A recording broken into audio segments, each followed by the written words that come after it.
Hello, I'm Robert Moynihan, and I have the distinct privilege of speaking today with Dr. Jeffrey Sachs of Columbia University. Dr. Sachs, good to have you here. Great to be with you. Really, it's a pleasure. The pleasure is subdued because we're talking about very important and sometimes tragic matters, in particular peace. And in addition, you, as a professor at Columbia University, have been watching the turmoil there on your own campus. So in human affairs, it's very difficult to be a peacemaker, but you've called for the necessity of dialogue in the tragic circumstances of the Ukraine-Russia war. And you're familiar with both Russia and Ukraine, so we feel quite privileged to ask you, is there a possibility for negotiation to begin, and how might we help that process? What is needed to get that started? Great. Well, thanks very much. The answer is there's always the chance for peace because war is destructive by definition. It solves no problems. It is a failure of politics. So in any circumstance, there is a chance for something different and something better. And this is certainly the case in Ukraine. Why is it seemingly so difficult in each case where there's been calls for the beginning of talks? There has been no apparent interest. Well, actually, there have been three major negotiations in Ukraine that should be mentioned. The first one goes back to 1990, just before the Soviet Union itself disbanded. The first negotiation was between Gorbachev and President Bush on the end of the Cold War. And Gorbachev said, we will disband our military alliance, the so-called Warsaw Pact. And the United States said, we will not take advantage of that. You allow Germany to be unified, reunified, and we will not take advantage of that. And specifically, the famous pledge was NATO will not move 1 inch eastward. Yes. And this pledge was made solemnly and repeatedly. There's a wonderful archive of materials demonstrating this put together by George Washington University, the National Security Archive Project.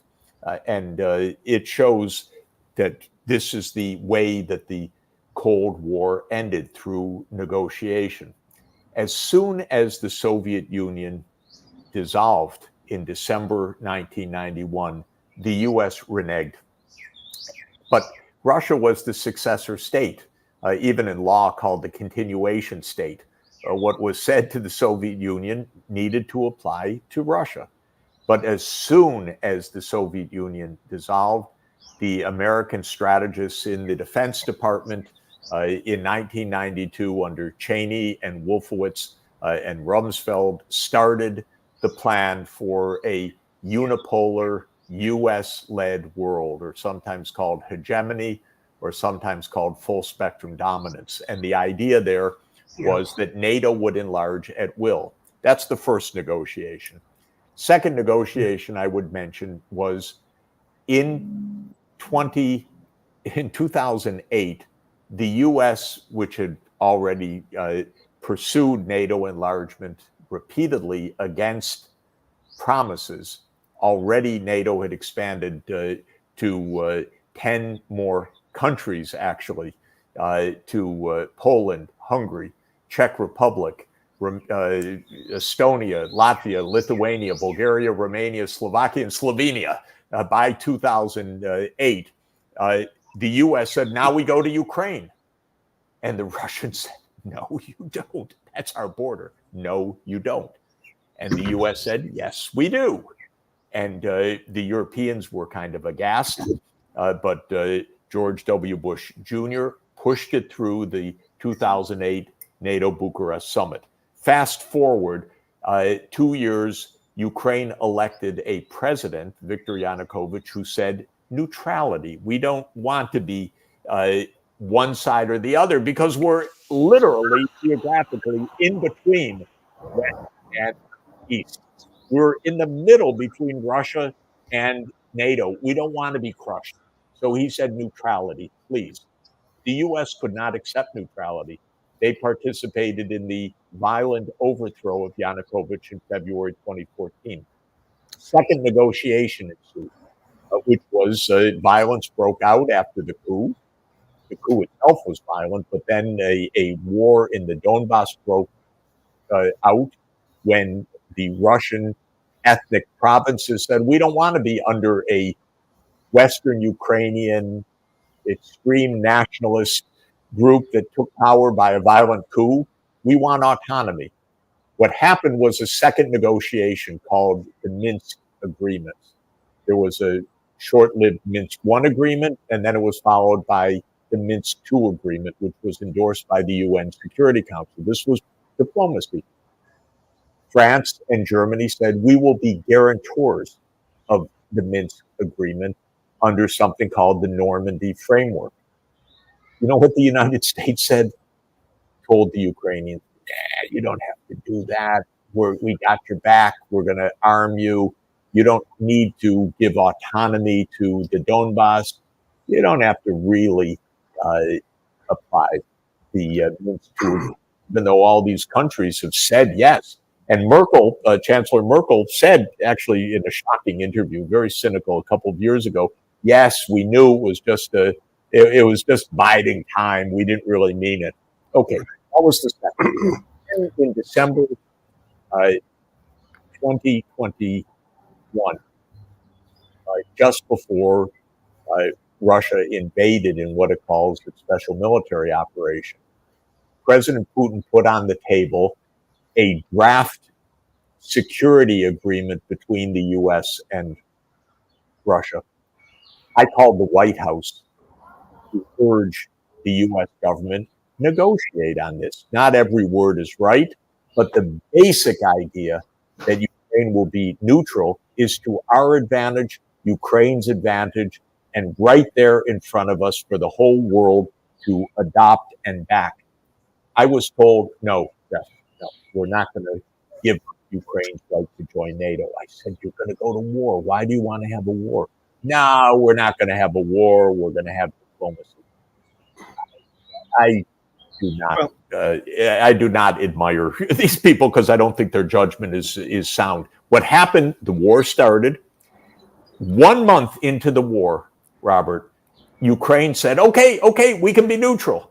Zelensky said it within days of the February 24th invasion. We can be neutral. The Turks said, we'll mediate. And in Ankara, negotiations began. They moved forward very rapidly. I went to Ankara, actually, to speak to the Turkish negotiators. This was moving towards an agreement. The United States and UK intervened, told the Ukrainians, fight on. You don't have to compromise. You don't have to accept no NATO membership. Fight on. We've got your back. That was about 500,000 deaths ago in Ukraine. Right. I had a meeting in the Vatican in the spring of 2022. We brought in a lot of diplomats and talked about the case for peace, and had huge opposition, by the way, from the Ukrainian representative, the Ukrainian ambassador to the Vatican, and so forth. It wasn't an official Vatican meeting. It was hosting a brainstorming on negotiation. Well, the US government objected, the Ukrainian government objected. They didn't want negotiations. They were going to win the war. They were going to defeat Russia. Those of us who know something about Russia said, I don't think so. This is for Russia existential. This NATO issue, they're not going to just say, oh, okay, go ahead, put in your military bases. They're not going to say that. It's going to, if things went badly for Russia, would escalate to nuclear war. Absolutely. Yeah. So this is my point. We've had a negotiation possibility for more than 30 years. So you asked me, what would it take now? One phone call from President Biden to President Putin that says, you know what, Vladimir, you're right. We're not going to expand NATO. You got to stop the war. You got to get out. We got to end this thing. We're not going to expand NATO. That was a terrible idea. Then what would ensue is some nitty-gritty negotiations. What would the boundaries be? What would the land be? What happens to Crimea? What happens to the Donbass and so forth after these years of war? But peace would come because the motivating factor of this war has been the attempt to expand NATO. To this moment, it remains the declared objective of the United States, and it remains the declared utter red line of Russia. So you have two nuclear superpowers with diametrically opposed ideas, and that is why the world is so fundamentally dangerous. Well, it was good to hear that summary of the three attempts to make a negotiation all the way back to the fall of the Soviet Union. That was a time when you yourself were visiting Moscow and you were working with the leadership in the Kremlin. It's why it's interesting to talk with you, because you've had that experience. Then the 2008 and then later beyond 2014 attempts to negotiate in some form or another the relationship of Ukraine to NATO and relationship to Russia. And then finally, the third time in the spring of 2022, when I didn't realize you had actually flown to Ankara and sort of been on the edges of that negotiation. Yeah, just to be clear about that, I came just after they ended because I wanted to know, why did they end? So I got a complete briefing from the Turkish negotiators. It was very disheartening. Okay. And so we've gotten 2 years of war. The feelings of everyone are terribly bloodied by the sense of thousands, hundreds of thousands of deaths. There's the idea of not giving up a single inch of Ukrainian territory. And the Russians are looking at it past the Ukrainians toward the Americans and the other supporters of Ukraine.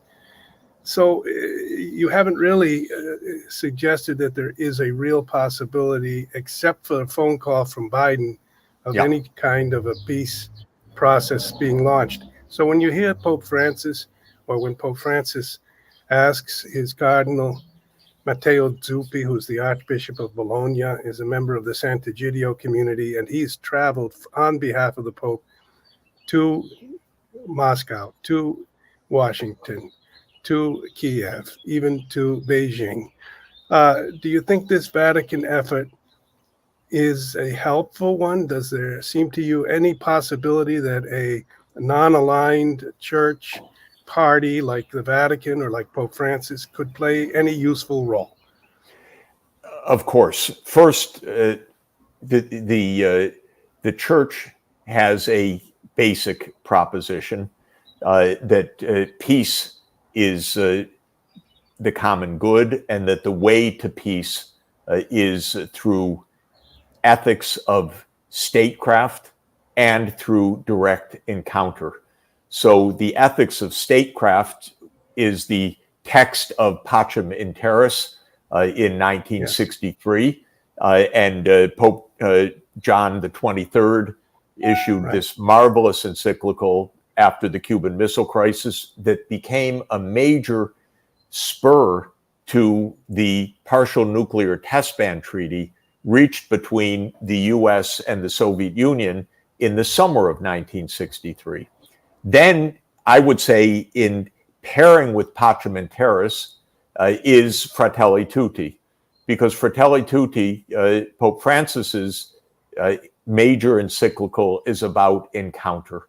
And it starts with the story of Francis of Assisi meeting the Sultan on the battlefield of the Fifth Crusade in Egypt. A most unbelievable but true story of 800 years ago.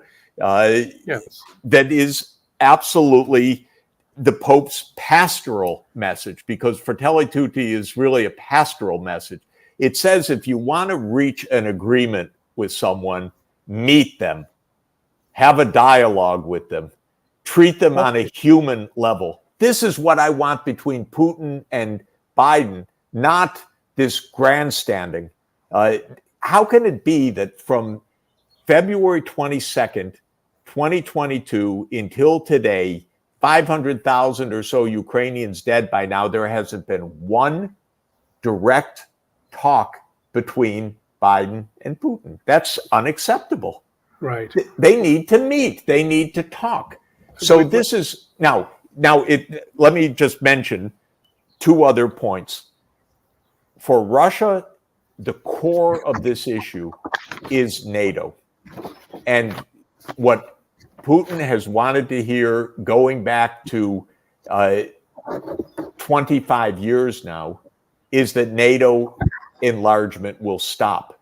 It's the one thing that NATO never will say until today. Even the Secretary General of NATO, Jens Stoltenberg, these days, after all of these deaths, say Ukraine will be a member of NATO. As long as he says that, Ukraine is on the path of complete destruction. So this is now one major point, which is you cannot end this war without the United States involved.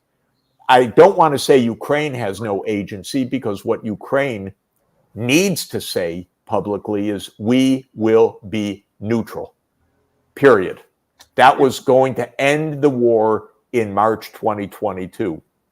But Zelensky was talked out of it, which is completely tragic. We do have a tragedy here. It's like a bloody mess, and everyone wants to somehow come out a victor. Exactly. Meanwhile, the boys are being killed. Exactly. Everyone wants to be a victor. No one wants to just end the killing. Yeah. And by the way, Robert, just an interesting point. I mean, horrible in my view. One of the literal moments of stopping the 2022 negotiations was a visit by Boris Johnson to Kiev. Right. Boris Johnson was then the Prime Minister of the UK. Now, Boris Johnson just said recently, we can't let Russia win. That would be the end of Western hegemony. Those are exactly the words he said. What does Western hegemony mean? Western hegemony means we won. You know, it's got to be victor. We are number one. It is like playing, plant the flag or whatever, the king of the mountain when you're 8 years old. This is how they think, these people. They don't think about peace. They don't think about stopping wars. They think about their hegemony. Well, anyone that says that is way off track. Well, I do think there were all sorts of opportunities in this past 30 years, at the start of which you were a part of the process of bringing the ex-Soviet Union, Russia, and the other countries into some type of world relationship with economically, with trade, etc. There was a possibility and a real reality of friendship, of the Bolshoi Ballet, etc., traveling. And that could have been built on, and somehow, bit by bit, after 9/11 and then forward to these recent wars, we've lost that opportunity. I think there's a historical judgment to be made that we lost a great opportunity in this period. Yep, I agree with you. But now we still have to say, if another 100 or 1,000 or 10,000 of Ukrainian boys and also Russian boys are going to the front, and their arms are being shot off and their legs are shot off, can't this be stopped if you fast forward in your mind to what could be a potential solution? What people would you invite, and what type of solution might they possibly propose? We could call up a map also of Ukraine on the screen.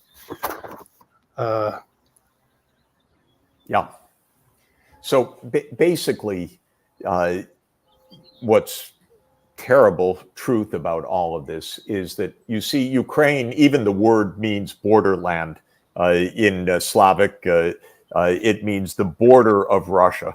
and it's the border of the West. It's in between NATO and Russia, and it should be playing the role of a bridge. It should not be playing the role of a bulldozer, one direction or another. That's why neutrality is at the core of the solution. And there are important historical precedents about neutrality.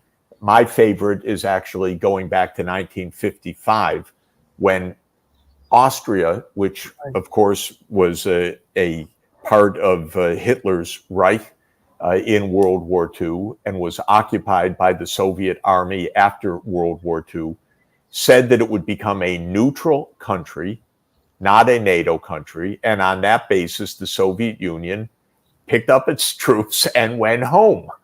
And that was a model.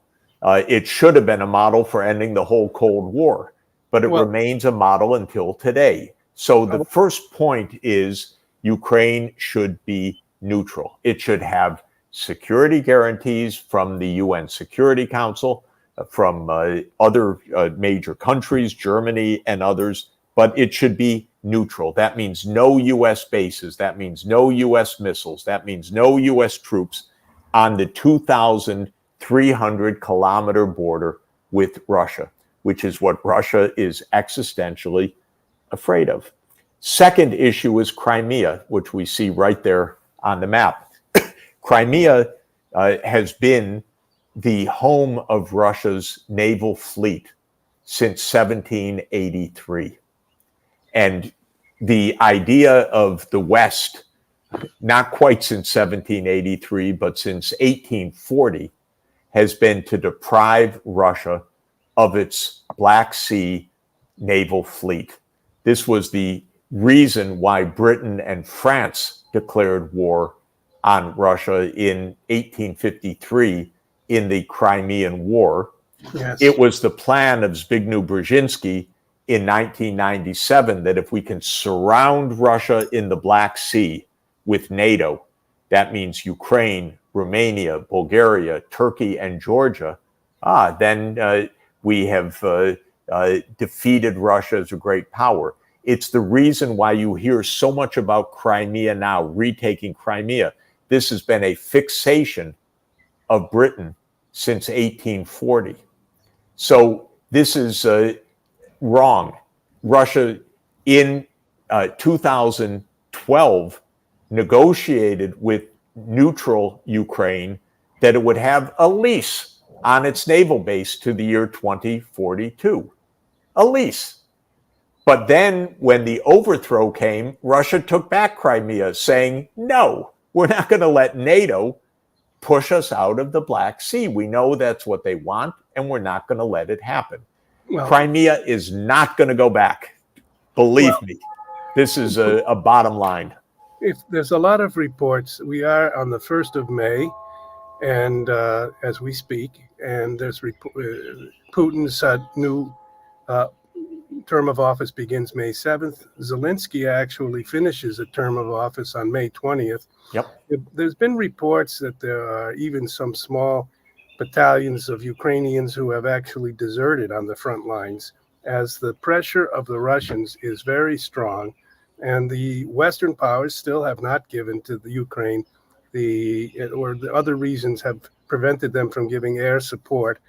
There's reports that this entire front may collapse, and that the Russians could go forward all the way to the river there in the middle of the map. The Dnipro, yeah. And starting up with Kharkiv, which is the city at the top. It's not listed on this map, but it's just there in the top center. If that would happen, this would expand the war, we might say. It would raise the stakes. And if we were to look at just this particular stage, couldn't there be an opportunity here on the basis of this map to draw up some type of agreement? Absolutely. Today, the war could end. Ukraine neutral, and if even on these on the current contact line, the Russians claim 4 regions. They claim not only the 2 Donbas regions, Donetsk and Lugansk, but also Zaporizhia region and Kherson region. which are to the southwest. They don't have full control over all of them.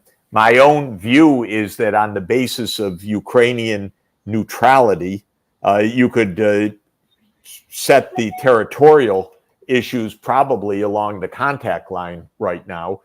But that's part of what negotiation would be about, All right. those details. But I think your point is completely right, Robert.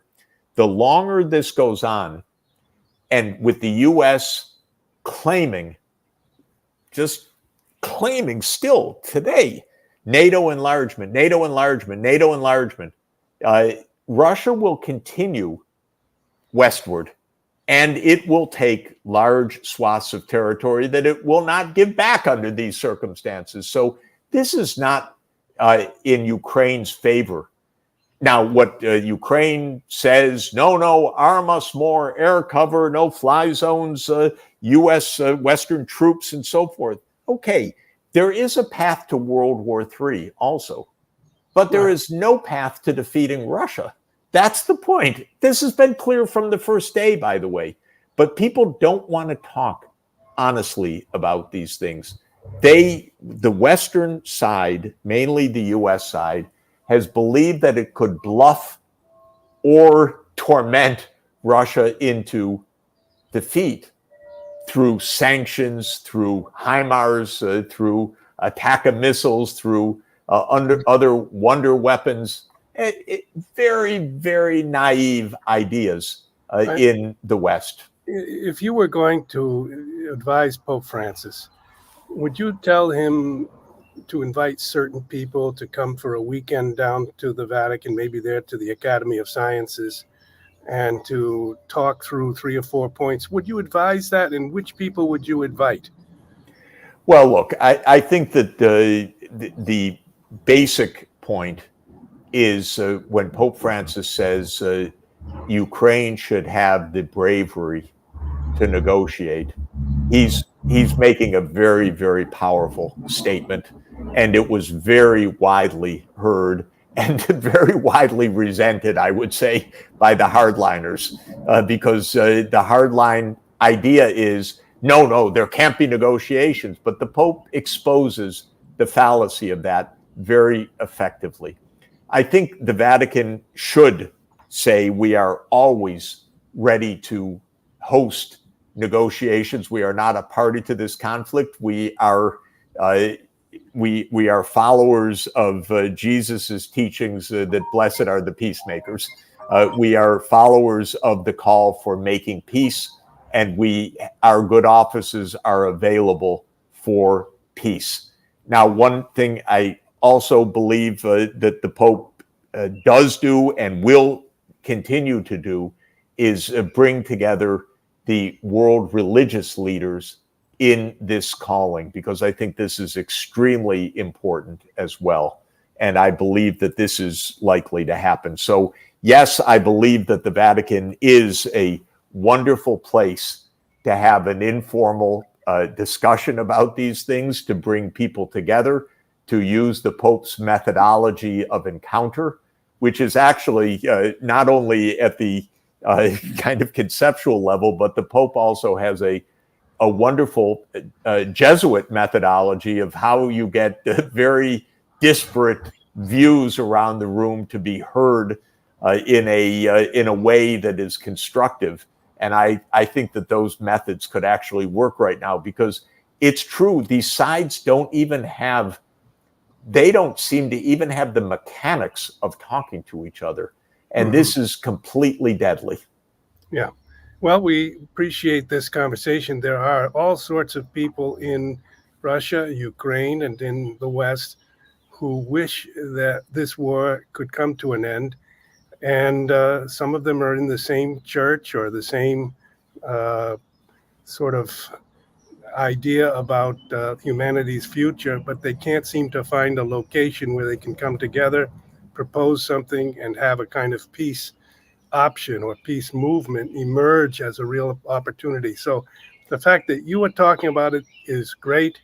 We appreciate you very much. The fact that the Vatican may continue its efforts and possibly they'll bear some fruit is a hope that we have. I think the efforts will bear fruit. And I will say one thing: I'm hoping the war ends in 2024, but I also want to recall that next year is a Jubilee year. That's a great time for real peace to be to bloom everywhere. So we should look forward to a Jubilee year as well. Yes, Jubilee, when offenses and debts are forgiven and people are freed from these onerous weights. So, Jeffrey, I know you're very busy. Thank you for your time, and good luck in your work. Let's try to talk again in a few weeks' time. I'm looking forward to that. Thanks so much, Robert. Okay. Bye-bye.